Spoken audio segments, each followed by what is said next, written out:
Hello, good afternoon, and welcome to My Harlem Portraits, the show that wants to shed a light on the fundamental contributions of African Americans in the building of this country.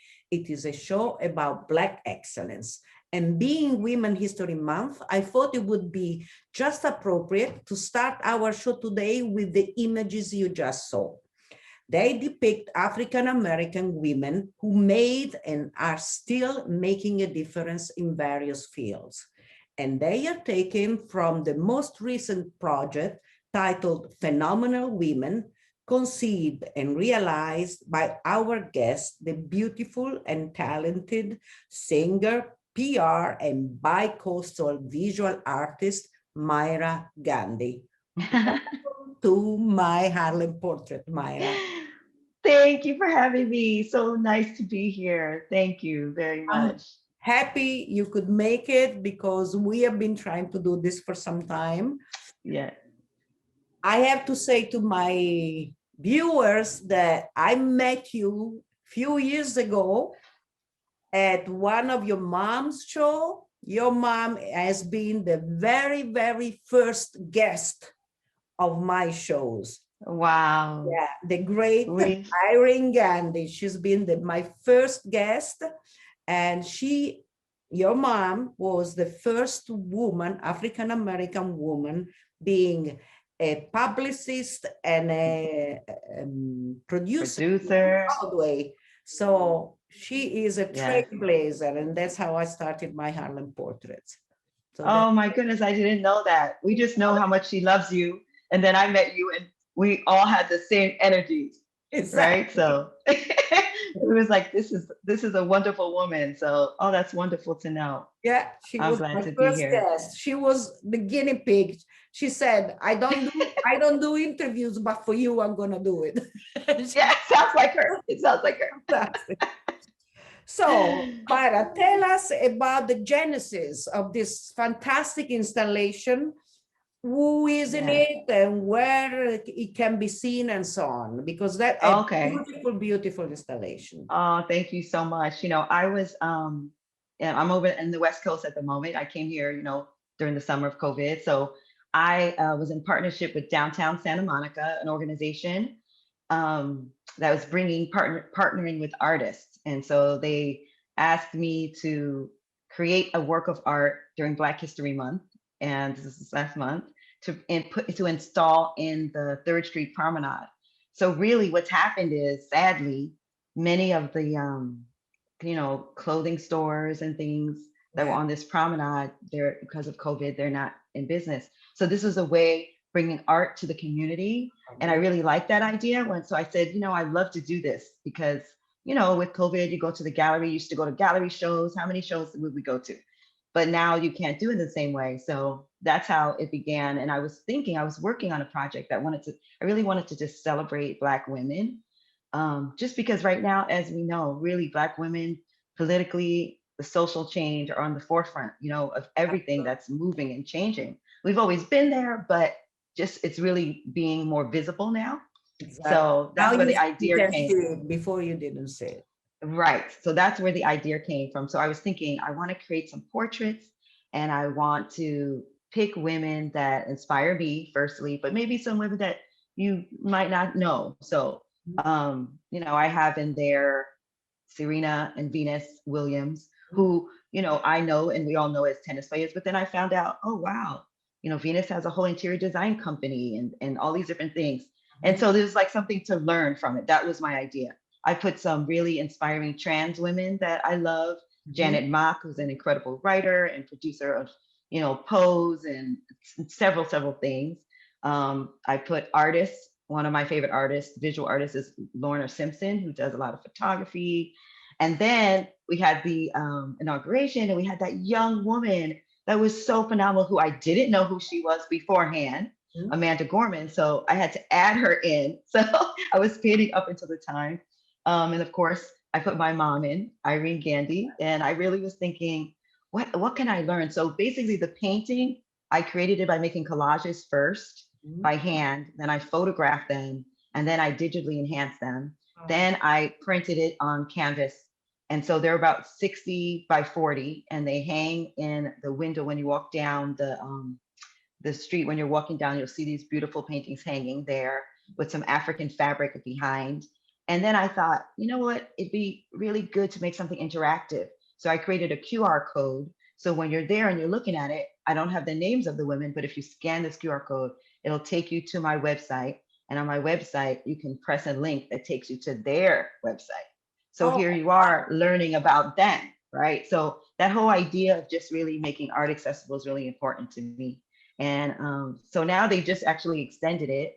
They just called me and said, "Oh, can we, run it through to the end of April?" And I'm like, "Great, because it's Women's Month."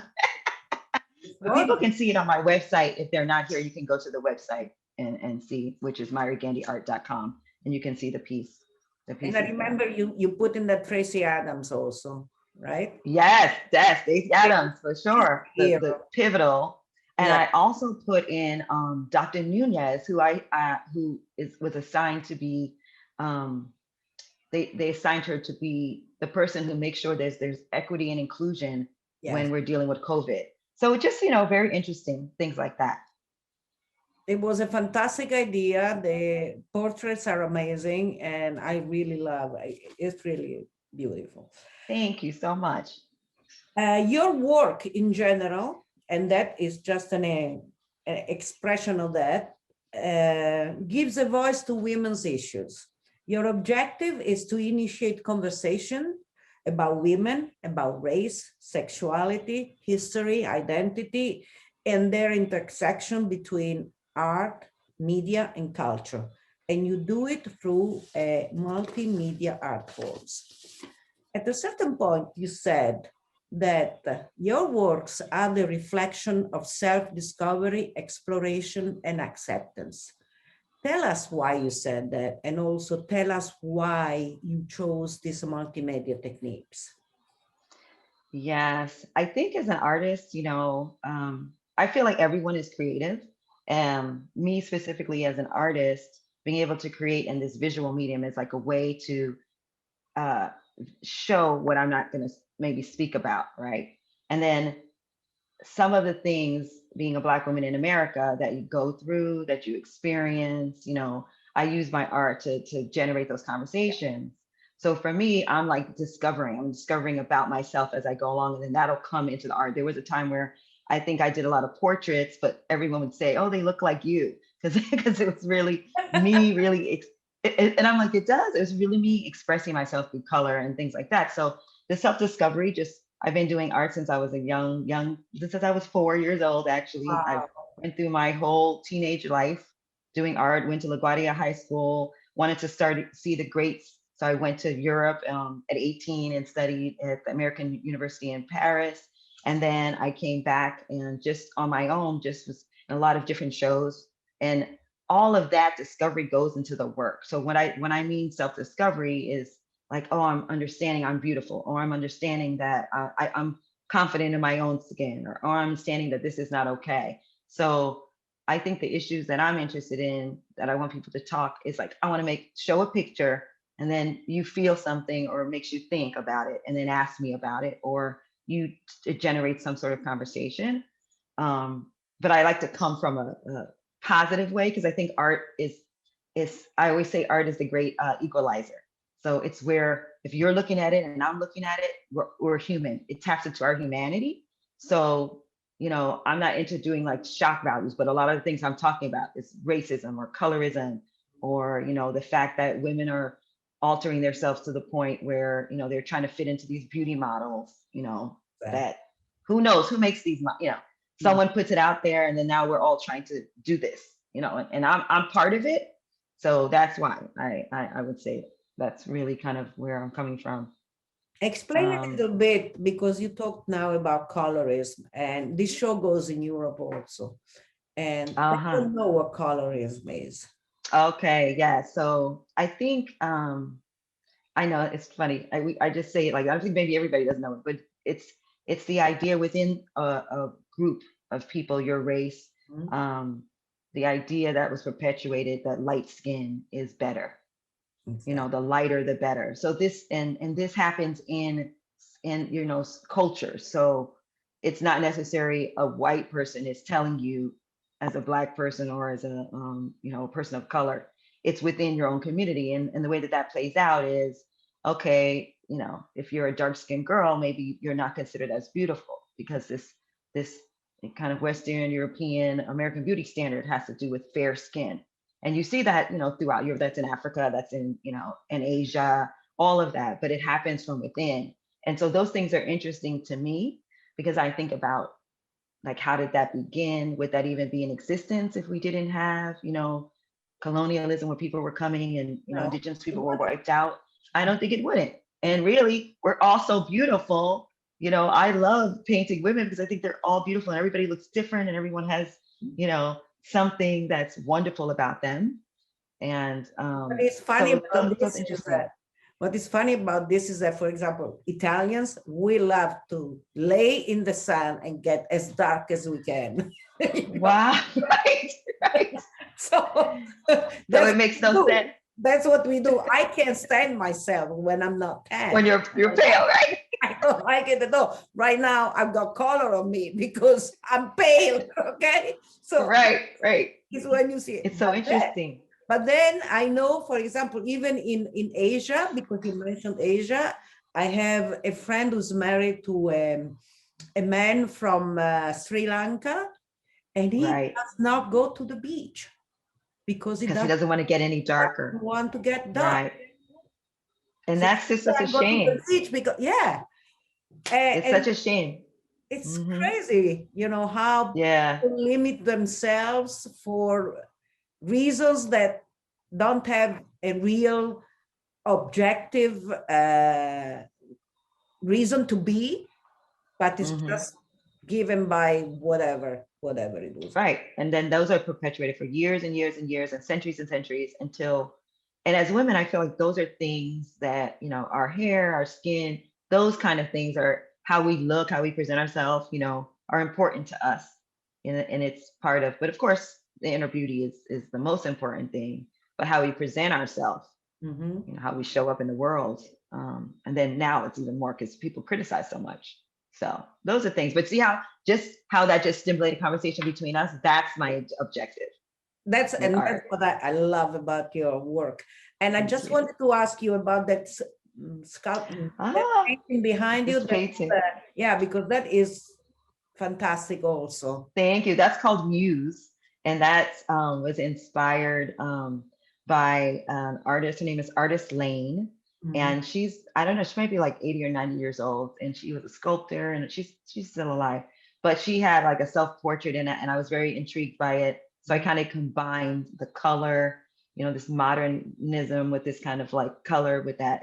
But it's called Muse, that the inspiration that comes from, looking at a beautiful woman Mhm. or or not. I keep saying beautiful, so I don't want people to think I'm being surface. What I mean is there's a power that we have that's just innate that women have. And that's why I like to really, really highlight this because, women's energy in the world is what is going to make the world more humanistic. That's what makes the world. The dialogue, the natural nurturing that we have, the endurance that we have. So all of those things are beautiful to me, Yeah. Absolutely. Wonderful.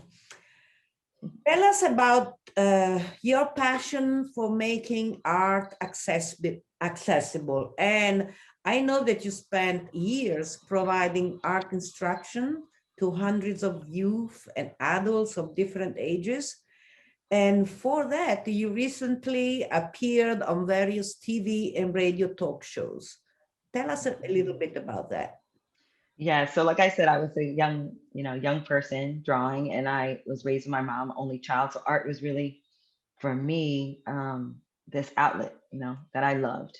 And she was very supportive of my creativity all through my life. So I feel there are a lot of young people that like to, that create and do art. But the problem still is to this day, even up into my college days, there are there's this idea that creating art is not a viable biz, like you're not going to make money, and so they want to shut it down. And it's like, to me, it's way to express yourself. So I really like to make opportunity for youth, young people to be able to express themselves, because it's the one area when I'm doing, so I do classes, I've done, after school, I've gone into communities all around, that are not, that people don't have access to art, right? So, and I'll do workshops with them. And most recently during the pandemic, actually, um, when I was sitting there with my mother, I had for years wanting to create some sort of organization. So the Gandy Art House was born. And so what that is an organization in which I can do workshops and classes for young people and adults. So I'll do that. I'm actually going to do one at the end of this month, Oh, good. for women. So I will make sure to let you know. But Yes, really, the idea of just being able to have an opportunity to express yourself, where there's no judgment, there's no right or wrong. I tell the kids and I tell adults too, in art, 1 + 1 could be 11. It doesn't have to equal two, but because everything is really stacked with, like, you have to win this, I mean, you have to, be great in this, perfect in it. And art is a process. So, like, I really, really, strive to do that.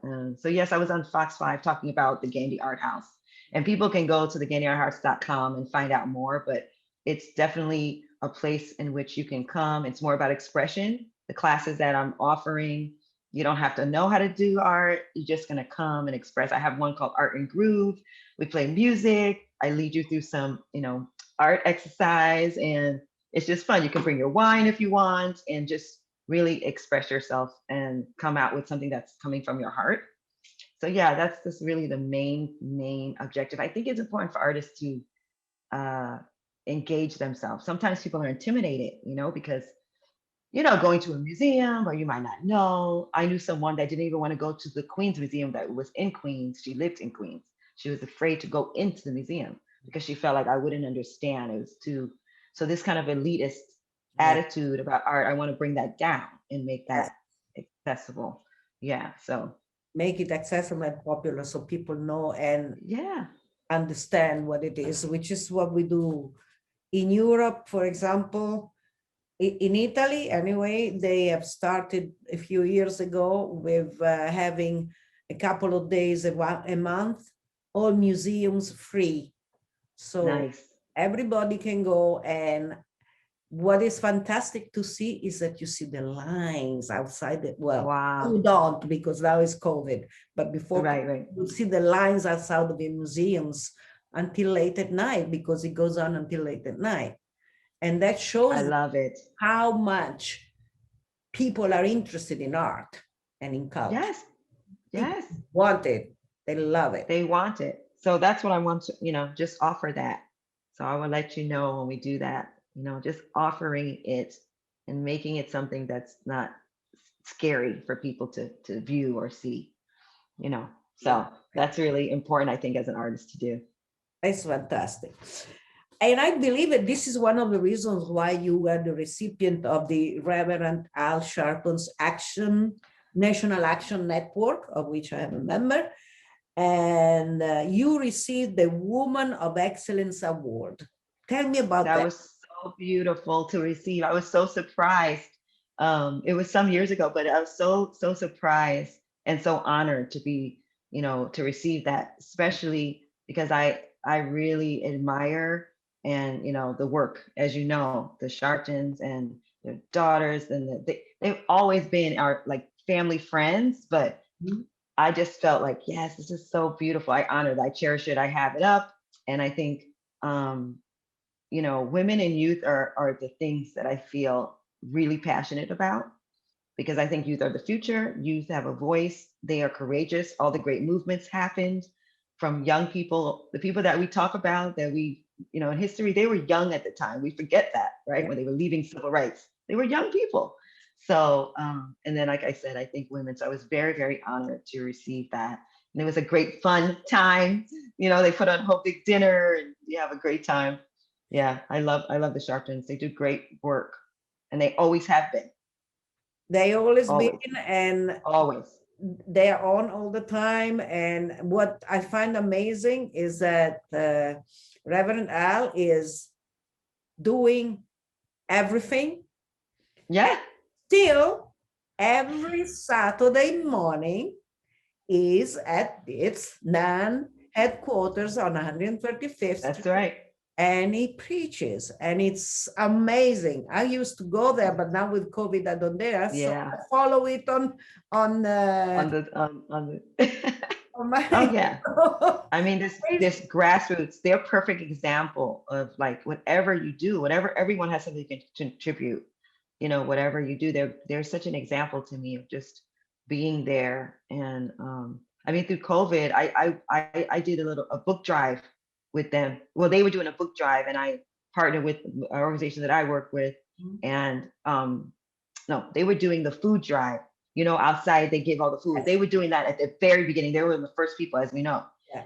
And so the organization, we partnered and we brought some books so that when people picked up their food, they can just pick up like a book and have this book. So I initiated that with an organization called the Leadership Program, and that was right at the beginning of COVID.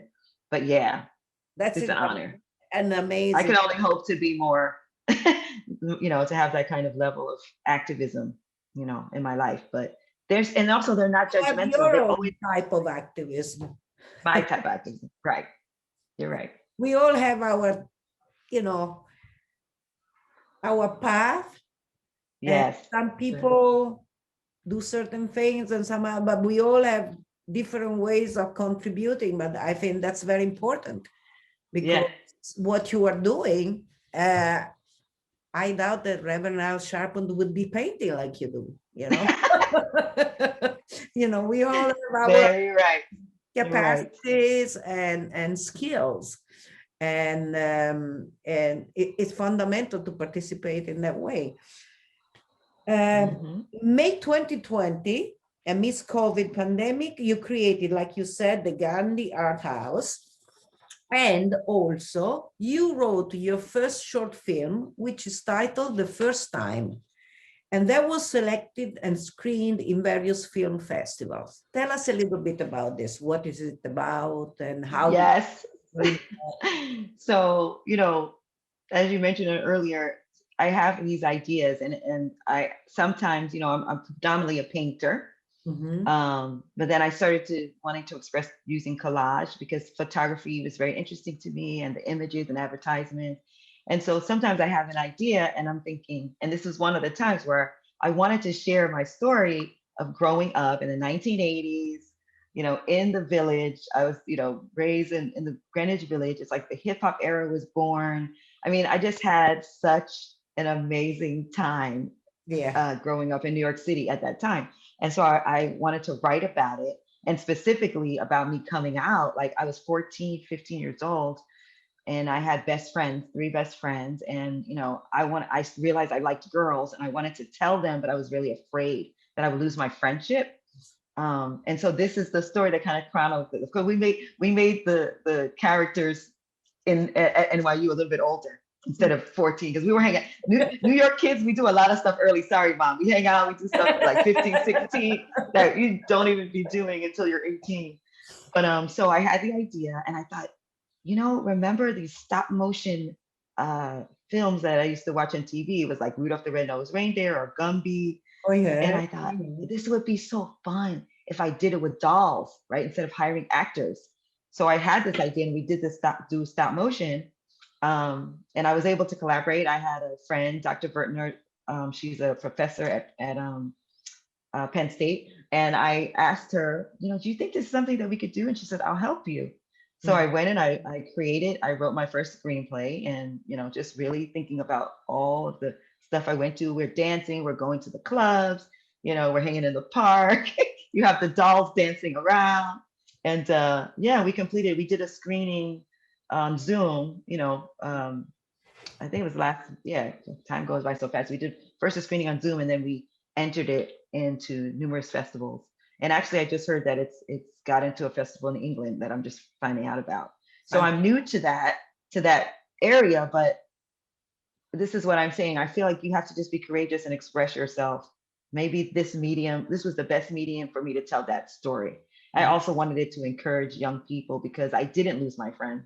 And it's really funny. My friends were like, girl, that's nothing, but that's a thing that young people do experience, even older, but specifically, being able to be yourself and to share that this is who you are, That is and be afraid you're fantastic going to lose your because family. your generation, your mom's generation, and the generation before them, they didn't Right. have that luxury. And Hmm. many, I have a few friends who got married and got kids, and then There you go. finally had to come out and say, hey, I'm sorry, Right. they had to Right. hide it. And I mean, Yeah. Yeah. we have to be able to be ourselves, whoever we are, Well, we have to be able to be ourselves. right. And I think Yeah. finally we are getting to that point, finally. Right. And it's like the young people today are forcing it. I mean, there's no way. They're like, this is who I am. I want you to call me this. I don't care if I look like a she. I want you to call me they. I don't care if they are like, so, it's like, come on now. We have to get with it. I think it's just more of a variation of human beings, That's that right. we're not all the same, exactly the same. We're the same as humans, but the way we show up in the world is different. So, and that's okay, because obviously, like, you're still the same person. That's what makes the world go around, the world go around. Yes. You're Okay. going to be singing soon. We are at the end of our interview that goes so Okay. fast. I'm really happy that you were able to come and talk to us. I hope you come to back to New York soon for a visit. Yes, I will be there.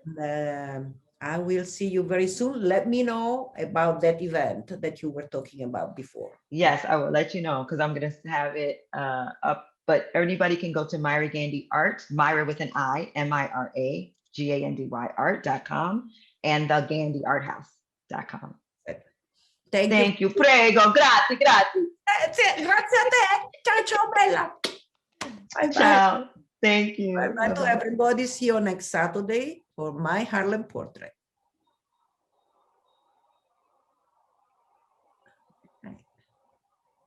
Okay. No, it's still recording. I'm going to end it here, okay? Okay. Thank you so much. Bye-bye.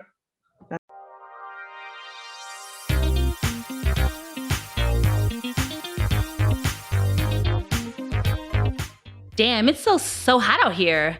If that water wasn't so nasty, I would jump right into that fountain. I know, right? I'm burning up. Yeah, you burning up. You was burning up last night at Lizette's party, too. That's right, all up in the corner making out with Ricky.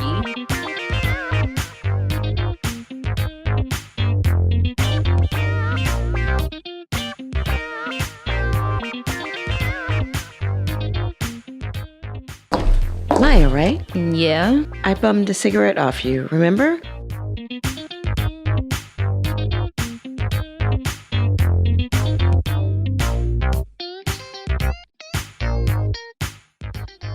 Don't be trying to change the subject, Maya. You dissed us, and that ain't right.